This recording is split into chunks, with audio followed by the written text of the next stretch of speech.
Апамыз бүгін тамақ істемей ақ қой, сырттан тамақтанып қайтамыз деп айтқан сол еді. Енді шығайын деп жатсақ, дивандағы пятноны көріп қап, ой, бір нервім ауырып, осыны сүрте салайыншы, болды, сосын шығам десем, столдың үстінде сүрте салайыншы дедім. Осымен енді шығып бара жатсам, есіктегі шамдарды көріп қалдым, оны сүрте салайын дедім. Өтіп бара жатсам, прихожкадағысы, ой, бір жыныма тиіп, сонымен бүкіл үйді тоқтай алмай жинап шықтым ғой, бүкіл домофонды, ең сонда етікті, прихожкам бәрін, полды сүртіп тазалап кеткен соң, сонымен шыдай алмай шешініп тастап, пылесостап үйдің бәрін, ей жолдасым, босай, айтам, қазір азақ қалды деп бір уақытына үтікпен арпалыстым ғой, былай қойсам былай ұнамайды, былай қойсам былай ұнамайды. Ең жыныма тиді, осындай жалғыз мен ба, жаза кетіңіздерші, елдің бәрі сондай ма, ең сондай, айналайын, қалай тұрсаң солай тұр дедім, соң салфетканы пакетке салдым да, фу, болды, айналайын, жинамаймын еш нәрсе деп, енді болғаным сол еді.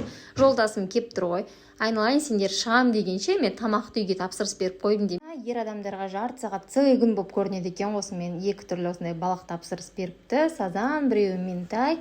Өзіміз тойып тұрып жеп алдық. Негізі бірінші рет үйге осылай тапсырыс беріп тұрмын. Дәмі деген өте дәмді екен. Қыздар, негізі бар ғой, үйлеріңіз таза болсын десең өмір бақи жинау керек екен. Мен негізі соны түсіндім бар ғой.